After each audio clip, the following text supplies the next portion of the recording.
یہ وہ لمحہ تھا جب عرب کی تاریخ سانس روکے کھڑی تھی. ایک طرف قریش کا غرور، دوسری طرف ایمان کی طاقت.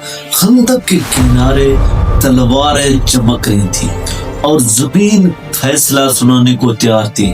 جب عمروں نے وار کرنے کے لیے تلوار اٹھائی، مقابل میں کھڑے تھے شیر خدا حضرت علی رضی اللہ عنہ، ایک ایسا وار جس نے تاریخ کا رخ موڑ دیا. لیکن کہانی یہ ختم نہیں ہوتی.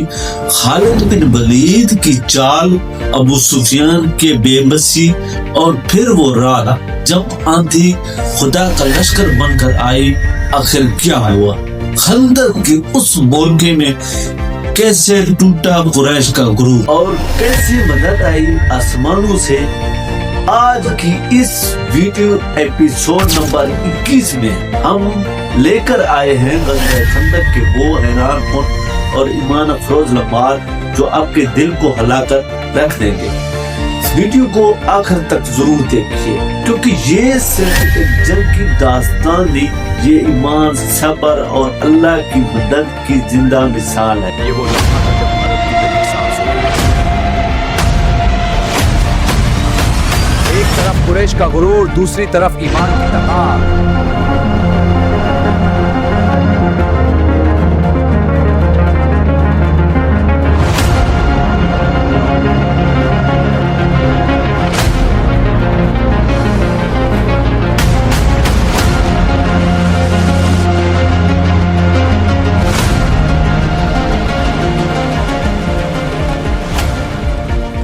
اور ہمارے یوٹیوب چینل خالد دین اسٹوڈیو کو ضرور سبسکرائب کرنا، لائک کرنا اور اپنا پیارا سا کمنٹس ضرور. عمر ڈالنے سے تلوار کھینچ رہا تھا کہ حضرت علی علیہ السلام کی وہ تلوار جو انہیں رسول کریم صلی اللہ علیہ وسلم نے دی تھی اتنی تیزی سے حرکت میں آئی کہ عمروں کی گردن کٹ گئی. عمروں کی تلوار اس کے ہاتھ سے چھوٹ گئی، اس کا جسم ڈولنے لگا. حضرت علی علیہ السلام نے اس پر دوسرا وار نہیں کیا.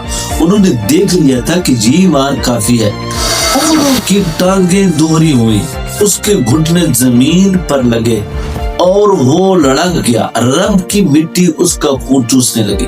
خندق کے پار دشمن کے لشکر پر ایسا سکوت طاری ہو گیا جیسے پورے کا پورا لشکر کھڑے کھڑے مر گیا ہو. اب مسلمانوں کے نعرے گونج رہے تھے. عربوں کی رسم کے مطابق اس مقابلے کا دوسرا مرحلہ شروع ہو گیا تھا.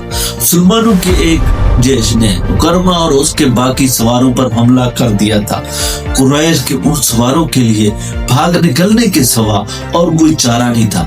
وہ خیریت سے پسپا ہونے کے لیے لڑے. اس موقع میں قریش کا ایک آدمی مارا گیا. مکرمہ نے اپنا ایک گھوڑا خندق کی طرف موڑ کر بھاگ نکلنے کے لیے ایڑی لگائی. خندق پھلانگنے سے پہلے مکرمہ نے اپنی پرچی پھینک دی. ان میں سے ایک سوار جس کا نام خالد بن عبداللہ تھا خندق کو پھلانگ نہ سکا. اس کا گھوڑا خندق کے اگلے کنارے سے ٹکرایا اور خندق میں جا پڑا. وہ اٹھ کر کنارے پر چڑھنے کی کوشش کرنے لگا لیکن مسلمانوں نے اس پر پتھروں کی پچاڑ کر دی اور وہ وہی ختم ہو. رسول کریم صلی اللہ علیہ وسلم نے حکم دیا کہ خندق کے اس مقام پر مستقل پہرے کا انتظام کر دیا جائے کیونکہ وہاں سے خندق پھلانگی جا سکتی تھی. دوسرے دن خالد اپنے گھوڑ سوار دستے میں سے چند ایک جانباز سوار منتخب کر کے خندق عبور کرنے کو چل پڑا. خالد رک جاؤ، ابو سفیان نے اسے کہا، کیا تم نے کل مکرمہ کے سواروں کا انجام نہیں دیکھا؟ اب مسلمانوں نے وہی پہرے کا اور زیادہ مضبوط انتظام کر دیا ہوگا. کیا یہ بہتر نہیں کہ لڑے بغیر واپس جانے کے بجائے تم میری لاش میرے گھوڑے پر رکھ کر مکہ لے جاؤ؟ خالد نے کہا، اگر ہم ایک دوسرے کے انجام سے ڈرنے لگے تو وہ دن بہت جلد طلوع ہوگا جب ہم مسلمانوں کے غلام ہوں گے. میں تمہیں نہیں روکوں گا. میرے دوست مکرمہ نے خالد سے کہا، لیکن میری ایک بات سن لو، اگر تم میری شکست کا انتقام لینے جا رہے ہو تو رک جاؤ.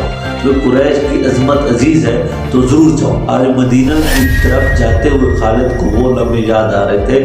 اسے نہ اس وقت یہ خیال آیا تھا نہ آج کہ وہ یہ جانتے ہوئے بھی کہ خندق عبور کر کے بھی مارا جائے گا، نہ عبور کر سکا تو بھی مارا جائے گا کیونکہ خندق کی طرف چل پڑا تھا. وہ 6 مارچ 627 عیسوی کا تیسرا پہر تھا۔ خالد چند ایک متقل سواروں کے ساتھ خندق کی طرف بڑھا۔ اس نے خندق پلنگنے کے لیے کچھ فاصلے سے اپنے گھوڑے کو ایڑی لگے، مگر اس مقام کے پہرے پر جو مسلمان کہیں چھپے بیٹھے تھے انہوں نے تیروں کا مینا برسا دیا۔ خالد نے لگام کو پوری طاقت سے کھینچا اور اس کا گھوڑا خندق کے عین کنارے پر جا رکھا۔ خالد نے گھوڑے کو پیچھے موڑا اور اپنے تیر اندازوں کو بلایا۔ اس نے سوچا تھا کہ اس کے تیر انداز مسلمانوں پر تیر پھینکتے چلے جائیں گے جس سے مسلمان سر نہیں اٹھا سکیں گے اور وہ خندق پھلانگ لے گا۔ لیکن مسلمانوں نے تیر اندازی میں اضافہ کر دیا۔ مسلمان تیروں کی بوچھاڑ میں تیر چلا رہے تھے۔ خالد کو پسپا ہونا پڑا۔ خالد اس انداز سے اپنے سواروں کو وہاں سے ہٹا کر دوسری طرف چل پڑا جیسے اس نے خندق پر ایک اور حملہ کرنے کا ارادہ تر کرتے ہو۔ مورخ جن میں ابن شام اور ابن سعد قابل ذکر ہے لکھتے ہیں کہ یہ خالد کی ایک چال تھی۔ اس نے چلتے چلتے اپنے سوار جیش میں مزید سوار شامل کر لیے۔ اس نے سوچا یہ تھا کہ اسے پسپا ہوتے دیکھ کر مسلمان پہرے دار ادھر ادھر ہو جائیں گے۔ اس نے ادھر دیکھا، وہاں اسے کوئی پہرے دار نظر نہیں آیا۔ اس نے اپنے دستے کو خندق کے کم چوڑائی والے مقام کی طرف موڑ کر سر پر دوڑا دیا۔ خالد کی یہ چال صرف اس حد تک کامیاب رہی کہ اس کے 3-4 گھوڑ سوار خندق پھلانگ گئے۔ ان میں خالد سب سے آگے تھا۔ مسلمان پہرے داروں نے انہیں گھیرے میں لے لیا۔ قریش کے جو سوار ابھی خندق کے پاس تھے ان پر مسلمانوں نے اتنے تیر برسائے کہ انہیں پسپا ہونا پڑا۔ خالد اور اس کے سواروں کے لیے مسلمانوں کے لیے گھیرے سے نکلنا بہت مشکل ہو گیا۔ یہ زندگی اور موت کا موقع تھا جو خالد نے گھوڑا دوڑا کر اور پینترے بدل بدل کر لڑا۔ اس کے سوار بھی تجربہ کار اور پرتھیلے تھے۔ ان میں سے ایک مارا گیا۔ خالد اب دفاعی مورچہ لڑ رہا تھا۔ اس نے کئی مسلمانوں کو زخمی کیا جن میں سے ایک شہید ہو گیا۔ آخر اسے نکلنے کا موقع مل گیا اور اس کا گھوڑا خندق کو پھلانگ آیا۔ اس کے جو سوار زندہ رہ گئے تھے وہ بھی خندق پھلانگ آئے۔ اس کے بعد قریش میں سے کسی نے بھی خندق کے پار جانے کی جرأت نہیں کی۔ اکرمہ اور خالد کی ناکامی کے بعد قریش اور ان کے دیگر اتحادی قبائل کے لشکر میں مایوسی جو پہلے ہی کچھ کم نہیں تھی اور بڑھ گئی، خوراک نہ ہونے کے برابر رہ گئی۔ ابو سفیان نے جو اپنے اور دیگر تمام قبائل کے لشکر کا سالار اعلیٰ تھا پہلے ہی ہاتھ پاؤں چھوڑ بیٹھا تھا۔ خالد، اکرمہ اور صفوان نے یہ ظاہر کرنے کے لیے کہ ان کا لشکر زندہ و بیدار ہے یہ کارروائی جاری رکھی کہ وقتاً فوقتاً خندق کے قریب جا کر مسلمانوں کی خیمہ گاہ پر تیر برساتے ہیں۔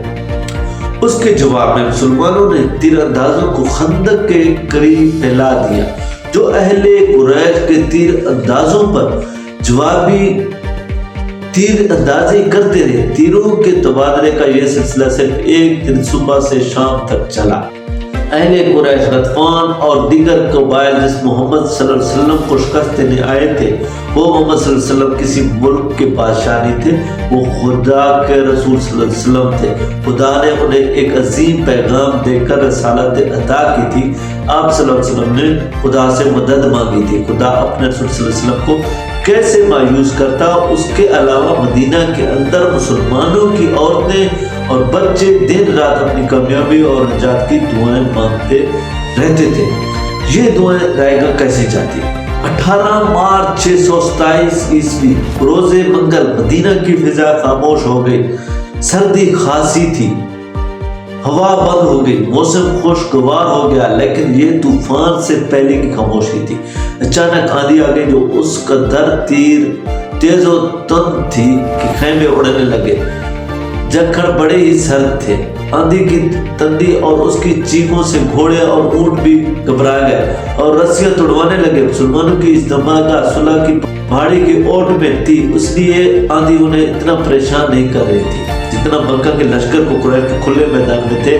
آندھی ان کا سامان اڑا رہی تھی، خیمے اڑ گئے یا لپیٹ دیے گئے تھے۔ لشکر کے سردار اور سپاہی اپنے اوپر ہر وہ کپڑا ڈال کر بیٹھ گئے تھے جو ان کے پاس تھا۔ ان کے لیے یہ آندھی خدا کا قہر بن گئی تھی۔ اس کی چیخوں میں قہر اور غضب تھا۔ ابو سفیان برداشت نہ کر سکا، وہ اٹھا، اسے اپنا گھوڑا نظر نہیں آیا، قریب ہی ایک اونٹ بیٹھا تھا۔ ابو سفیان اونٹ پر چڑھ بیٹھا اور اسے اٹھایا۔ مورخ ابن شام کی تحریر کے مطابق ابو سفیان بلند آواز سے چلانے لگا، اہل قریش، اے اہل غطفان، کعب بن اسد نے ہمیں دھوکہ دیا ہے، آندھی ہمارا بہت نقصان کر چکی ہے، اب یہاں ٹھہرنا بہت خطرناک ہے، مکہ کو کوچ کرو، میں جا رہا ہوں۔ اس نے اونٹ کو مکہ کی طرف دوڑا دیا۔ خالد کو آج وہ منظر یاد آ رہا تھا، تمام لشکر جیسے مکہ سے مدینہ کی طرف کوچ کرتے دیکھ کر اس کا سینہ فخر سے پھیل گیا تھا اور سر اونچا ہو گیا تھا۔ ابو سفیان کے پیچھے پیچھے ڈری ہوئی بھیڑوں کی طرح جا رہا تھا۔